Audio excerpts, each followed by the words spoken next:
7 बजे के बुलेटिन की शुरुआत इंडिया न्यूज के साथ। नमस्कार, आपके साथ हूं मैं राजीव शर्मा और बात राजा रघुवंशी मर्डर केस की, जिसमें अभी कई पन्ने खुलने बाकी हैं। फिलहाल जितने पन्ने खुले हैं वो बेहद ही चौंकाने वाले। एक पन्ना जो सबसे ताजा है, उसमें जिसका नाम लिखा है वो संजय वर्मा है। अब सवाल ये कि संजय वर्मा कौन है। मेघालय पुलिस की जांच में सामने आया कि सोनम रघुवंशी एक संदिग्ध युवक संजय वर्मा से घंटों बात करती थी। संजय वर्मा को कॉल करने पर उसका नंबर स्विच ऑफ जा रहा है। 1 मार्च से 25 मार्च के बीच संजय वर्मा से सोनम की 112 बार कॉल पर बात हुई। वहीं 1 महीने में 234 बार संजय और सोनम की बात हुई। अब सवाल ये कि संजय वर्मा से सोनम इतनी ज्यादा बात क्यों करती थी। क्या सोनम और संजय कोई और कहानी लिख रहे थे? क्या राजा और राज सिर्फ मोहरे थे? सवाल बहुत है, क्योंकि सोनम के सोना बाबू की कहानी में साजिश और सस्पेंस इतना है कि कोई मर्डर पर आधारित फिल्म बन जाए। फिलहाल रिपोर्ट देखिए।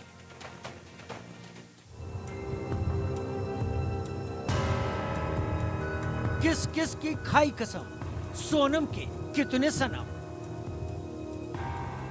सोनम कब तक रहेगी मौन, छठा किरदार संजय कौन। राजा राज के दोनों मोहरे, प्यार हत्या कितने चेहरे। पति पत्नी प्रेमी और वो, मर्डर मिस्ट्री और गहरी। सोनम, सोना बाबू और सस्पेंस। राजा रघुवंशी हत्याकांड की जांच पड़ताल जैसे जैसे आगे बढ़ रही है, इसमें हर दिन नए खुलासे हो रहे हैं। हर रोज एक नई परत खुल रही है। अब इस सनसनीखेज मर्डर केस में छठे किरदार की भी एंट्री हो गई है। दरअसल इस मामले में सोनम के साथ एक और शख्स का नाम सामने आया है, जो संजय वर्मा है। दरअसल सोनम के कॉल रिकॉर्ड से संजय वर्मा का नाम सामने आया है। जांच में जुटी शिलोंग पुलिस को जो जानकारी हाथ लगी है, उससे मामला सुलझने के बजाय और भी उलझ गया है। शिलोंग पुलिस को सोनम रघुवंशी के मोबाइल कॉल रिकॉर्ड से चौंकाने वाला इनपुट मिला है। पता चला है कि कत्ल की वारदात से पहले सोनम संजय वर्मा नाम के एक लड़के से बात कर रही थी। उसने 1 मार्च से 25 मार्च के बीच संजय वर्मा नाम के युवक को 112 बार कॉल किया, यानी लगभग हर रोज 4 से 5 बार उनके बीच बातचीत हुई। पुलिस के मुताबिक ये सामान्य संपर्क नहीं हो सकता। इंदौर क्राइम ब्रांच की टीम के साथ शिलोंग की पुलिस ने करीब 2.5 घंटे तक सोनम के घर पूछताछ की। सोनम के भाई गोविंद और माता पिता से शिलोंग पुलिस ने गहनता से पूछताछ की। अब सवाल उठ रहा है कि आखिर संजय वर्मा कौन है। क्या वो इस हत्याकांड की साजिश में शामिल है, या फिर सोनम की मदद कर रहा था, या वही इस खूनी साजिश का असली मास्टरमाइंड है, जो पर्दे के पीछे रहकर केवल आदेश देता रहा। पुलिस अब इसी कड़ी को जोड़ने में लगी है। Bureau report, India news.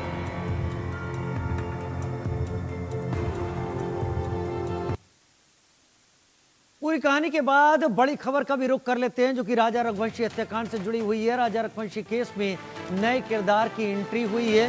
Sonam Raghuvanshi की कॉल डिटेल से खुलासा हुआ है। संजय वर्मा नाम के युवक के संपर्क में थी सोनम। दोनों के बीच 1 महीने में 234 बार बात हुई। ऐसी भी क्या बातचीत है जो कि 1 महीने या 30 दिनों में 234 बार बात करने पर जा पहुंची। यानी कम से कम 7 बार 1 दिन में बातचीत हो रही थी दोनों के बीच में। कम से कम 7 बार की बात है। आखिर क्या उन दोनों के बीच में बातचीत हो रही थी, और अगर बातचीत हो रही थी तो संजय वर्मा का फोन अब स्विच ऑफ क्यों है? क्या संजय वर्मा वो किरदार हो सकता है जो सोनम के पीछे था? सोनम ने राजा रघुवंशी का मर्डर क्यों करवाया? ये भी एक बड़ी वजह है। क्या नफरत थी राजा रघुवंशी के साथ कि उसका मर्डर करवाया, या फिर सोनम मोहरा है, संजय वर्मा यहां पर कहानी लिख रहा था? बहुत कुछ ऐसा है जो इस बातचीत और कॉल डिटेल में असामान्य नजर आता है, जो हर किसी को के बीच दिखाई नहीं पड़ता, और ये नहीं लगता कि हर कोई इस तरीके से बात करता होगा।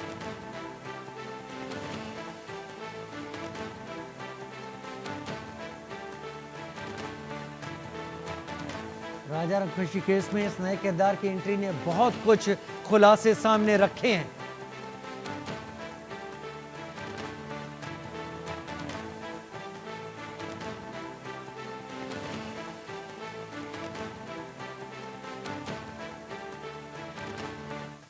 उधर इंदौर से खबर, जहां पर राजा रघुवंशी हत्याकांड में बड़े खुलासे हुए हैं। सोनम ने शादी से पहले हत्या की योजना को बनाया। शादी से 1 महीने पहले हत्या की प्लानिंग शुरू कर दी गई। अवंती रेस्टोरेंट में उसके बाद तीनों ने मुलाकात की, जिसके बाद ये चीज अमली जामे की तरफ आगे बढ़ी। लेकिन शादी से 1 महीने पहले बड़ा सवाल जो कि मेघालय पुलिस यानी शिलोंग पुलिस भी ढूंढ रही है कि वो नफरत क्या थी, वो वजह क्या थी जिसके चलते ये सारी की सारी कवायद की गई। एक रिपोर्ट देखते हैं। और उसके साथ ही विशाल ने राजा और सोनम की शादी के 1 महीने पहले ही रच दिया था। उसके लिए बैठक की जाती थी, उसके लिए प्लानिंग की जाती थी, और वो प्लानिंग के लिए बताया जा रहा है कि इंदौर के टीसीएस इलाके के पीछे वाले सुपर कॉरिडोर के इसी रेस्टोरेंट में, अवंती रेस्टोरेंट में वो तीनों आए और आकर यहां उन्होंने उस षड्यंत्र का शुरुआती प्लानिंग की थी। ये कैफे बेहद सिंपल है। इस पूरे इलाके के अंदर कई सारे कैफेज हैं और सुनसान इलाका है। जानकारी ये भी है कि राज कुशवाहा, जो कि एक मुख्य आरोपी है, वो इस इलाके में अक्सर देखा गया था। वो यहाँ कभी चाय पीने आता था, पीछे के रेस्टोरेंट्स के पास भी जाता था, कई इलाकों के अंदर जाता था। पहले इस कैफे को हम एक नजर से देखते हैं। साधारण सा कैफे है। बताया जाता है कि यहाँ का खाना अच्छा है, इसलिए ग्राहक शाम को अक्सर आया करते हैं। इस तरह की टेबल्स लगाई गई है और ये ऐसे ही बैठकर यहां प्लान किया गया था। इस तरीके से प्लान किया गया था। ये जानकारी जो आ रही है वो प्लानिंग यहां बैठकर की गई थी राजा की शादी के 1 महीना पहले। कैफे ओनर साहब मेरे साथ में मौजूद है, मैं उनसे भी पूछ लेता हूं। सर, जिस तरीके से ये घटनाक्रम चला, आपने सुना है कि राजा हत्याकांड के अंदर जिस शातिर अंदाज के साथ में इन सभी आरोपियों ने उसे शिलोंग ले जाकर मारा। बताया जा रहा है कि प्लानिंग के लिए वो आते थे, इस इलाके के अंदर रहते थे और आपके रेस्टोरेंट के अंदर बैठकर इन्होंने जानकारी पुलिस को दी थी कि प्लानिंग की थी। आपको कुछ ध्यान है उस वक्त, कोई टाइम याद है कभी कुछ जिस वक्त? नहीं, ऐसा तो मुझे कोई याद नहीं है कि वो कब आए थे, कैसे आए थे, ये भी कुछ पता नहीं है। जिस प्रकार से उन्होंने बताया कि हम वहाँ पे प्लानिंग करी, ये करी, तो उन्होंने क्या बात करी हमें इसका कोई अंदाजा नहीं है। उन्होंने आए होंगे, खाने का ऑर्डर दिया होगा, बस हमारा काम यही रहता है, खाने का ऑर्डर लगाने तक का। उसके बाद वो क्या बात कर रहे, क्या नहीं कर रहे, हम किसी की पर्सनल बातें हम क्या सुनेंगे। बेशक की बात सही भी है। और कई प्रकार के कस्टमर आते हैं, हमें तो ये भी क्लिक नहीं है कि वो आए थे भी या नहीं आए थे। अच्छा, वो भी आपको ख्याल नहीं है कि वो नहीं, अब वो टाइम हो गया ना। अच्छा, आरोपियों के चेहरे जब आपने मीडिया के थ्रू देखे, जब सारे आरोपियों के चेहरे, तो इसमें जैसे ये क्या है कि हमारे यहाँ एरिया के आसपास ही रहते हैं, 1 से 1.5 किलोमीटर का एरिया है ये। जी, नंदबाग कॉलोनी, कुशवाहा नगर, तो हमारा क्या आना जाना लगा रहता है इस एरिया में।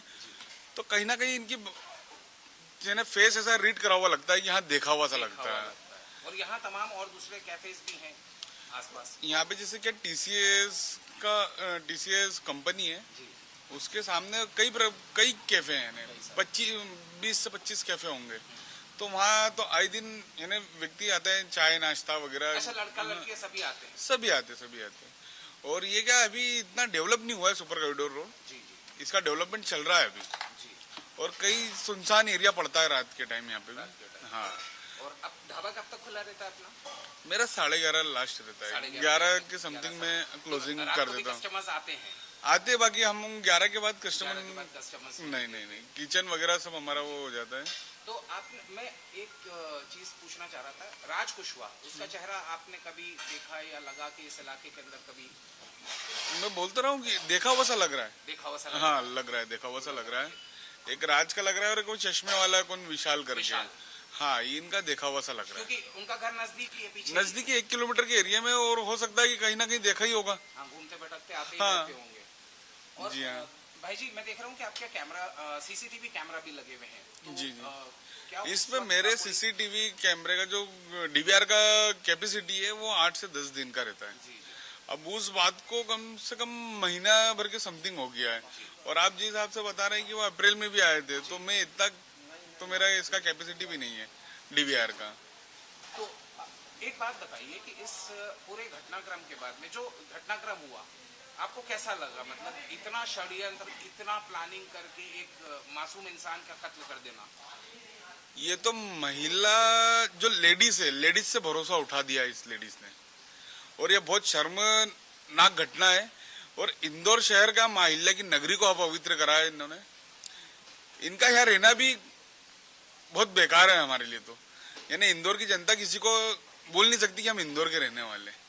दिल पर लगी है ये बात। शर्मसार है, यानी लेडीज जात से भरोसा उठ गया है।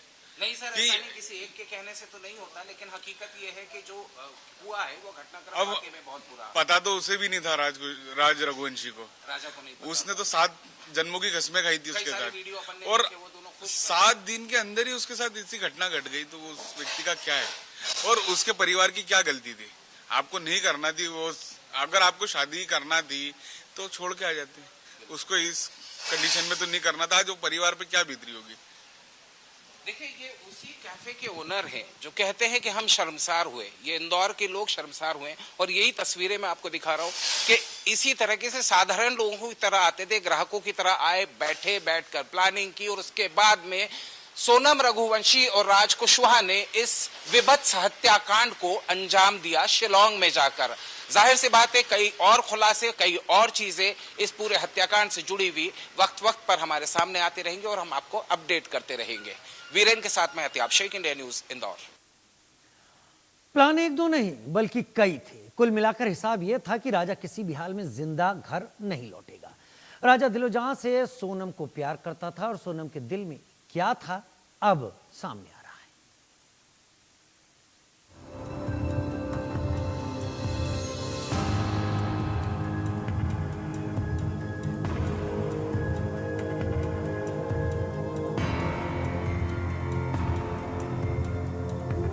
वो उस पर जान लुटाता था, उसने उसकी जान ले ली। जिसने ली बला उसकी ली बली, जिसने उतारी नजर उसकी काट दी गर्दन। दुल्हन बनी डायन। सोनम कभी बेवफा थी, अब सोनम कातिल है। जिसने सोनम को दिल दिया, सोनम ने उसका दिल ही खून खून कर दिया। सोनम के गुनाहों का पन्ना तो एक एक कर खुलता ही जा रहा है। लेकिन सोनम ने जिस तरह से पति राजा रघुवंशी की हत्या की, उससे कई परिवार सदमे में हैं। सोनम की साजिश और सनक का तो पर्दाफाश हो चुका है, लेकिन सोनम को 7 जन्मों तक भगवान भी माफ नहीं करने वाले। एक एक करके तस्वीरें देखिए और समझिए राजा अपनी रानी सोनम को कितना प्यार करता था, और सोनम कैसे शादी के मंडप से लेकर शिलोंग की सड़कों तक साजिश रचती रही।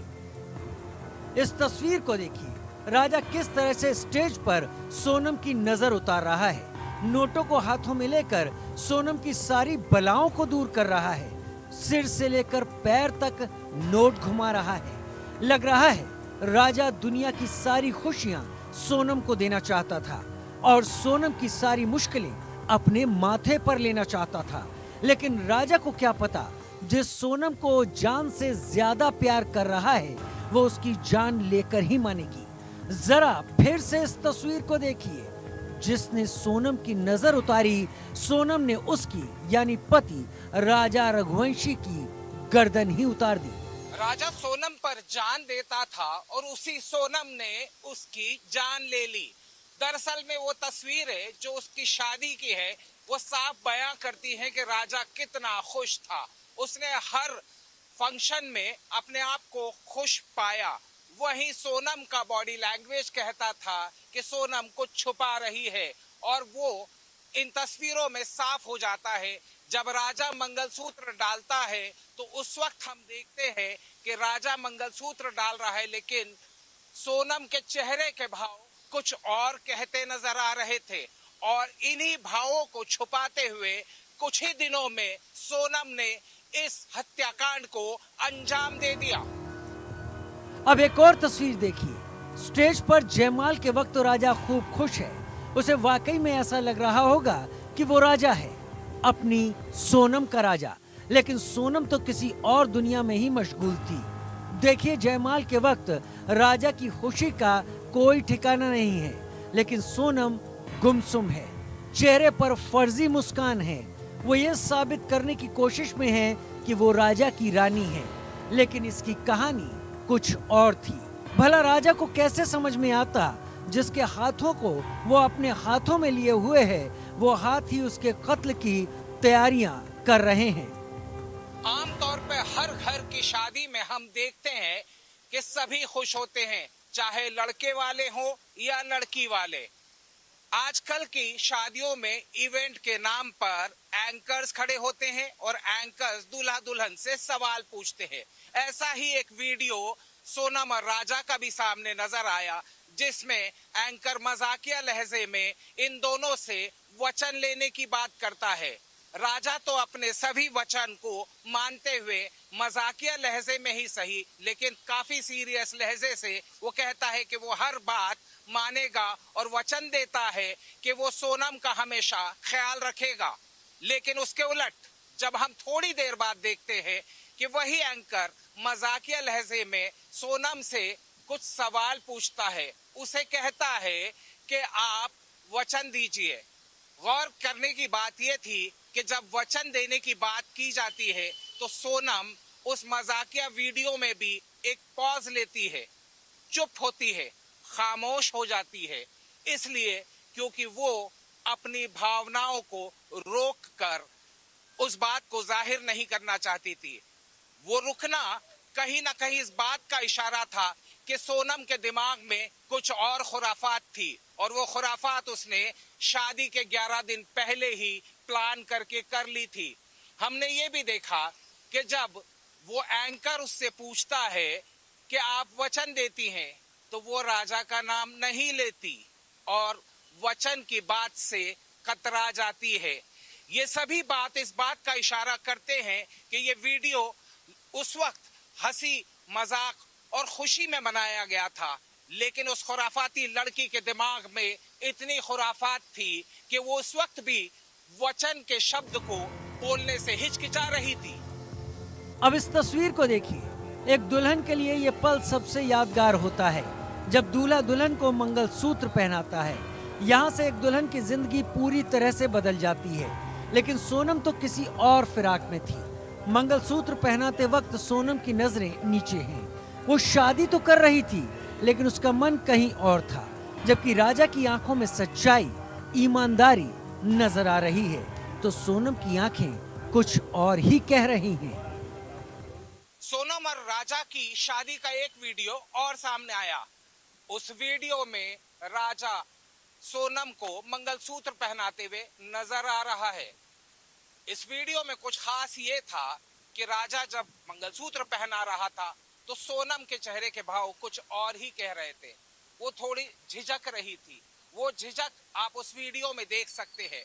हालांकि अमूमन इस तरह हर लड़की अपने शादी के वक्त थोड़ी झिझकती है, थोड़ी शर्माती है, और इस बात की चिंता भी रहती है कि मेरा आने वाला भविष्य कैसा होगा, मेरा ससुराल कैसा होगा।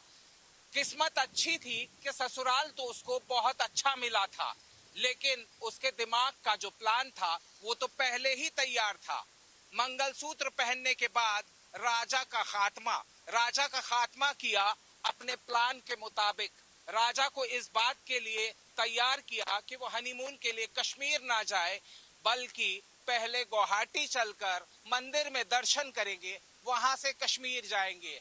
ऐसा ही हुआ। राजा सोनम की हर बात मानता था, लिहाजा वो गुवाहाटी पहुंचा। गुवाहाटी के बाद प्लान में तब्दीली की गई। जो प्लान पहले बना था उसी प्लान को सोनम ने राजा से मनवा लिया कि हम शिलोंग घूमने चलते हैं। शिलोंग इसलिए लेकर गई क्योंकि उसने इस बात की तैयारी पहले से करके रखी थी कि शिलोंग ले जाकर राजा की हत्या कर दी जाएगी। राजा उसकी हर बात मानता गया और उसकी बात मानते मानते अपनी जान तक गंवा दी। आज इस शातिर लड़की ने पूरी दुनिया के अंदर ये बात कह सकते हैं कि इंदौर शहर का नाम न सिर्फ कलंकित किया, बल्कि इस शहर के लोग अब ये कहते हैं कि उसे सख्त से सख्त सजा होनी चाहिए, सोनम को फांसी देनी चाहिए। और जाहिर सी बात है ये गुस्सा इंदौर शहर की जनता के साथ राजा रघुवंशी के परिवार का भी है। अब इन तस्वीरों के बीच एक और तस्वीर देखिए। शादी के बाद सोनम की जब विदाई हो रही थी तो उसकी आंखों में आंसू थे। मां से लेकर भाई तक के गले लगकर सिसक रही थी, लेकिन ये सिसकना भी साजिश का हिस्सा था जो शिलोंग में जाकर पूरा हुआ और राजा की हत्या के बाद सोनम की खूनी ख्वाहिश पूरी हुई। सोनम कितनी शातिर थी इसका अंदाजा इस बात से लगता है कि जब शिलोंग में राजा की मां यानी अपनी सासू मां से बात कर रही थी तो लग रहा था वो राजा की कितनी चिंता करती है, लेकिन चिंता की जगह सोनम राजा की चिता सजा रही थी। हेलो, हाँ मम्मी, राजा का फोन चल नहीं हुआ अभी नहीं हुआ, बस हम चढ़ाई कर रहे हैं। है। हम ऊपर चढ़ गए फिर फोन लगाते हैं। और आज तो उपवास होगा फिर। मेरा तो उपास है ना, मेरे को 2-3 बार बोल दिया। हाँ। मैंने मैं घूमने के चक्कर में अपनी ग्यारह थोड़ी तोड़ूंगी। वही तो तेरी मैं अभी खरियार बना रही तो मेरे को एकदम से याद आ गई कि आज तो मेरे बहू का उपवास बापे। सोनम और राजा की ये तमाम तस्वीरें बताती हैं कि राजा सोनम के लिए अलग दुनिया बनाना चाहता था और सोनम ने क्या किया, राजा को ही अलग दुनिया में भेज दिया। Bureau report, India news.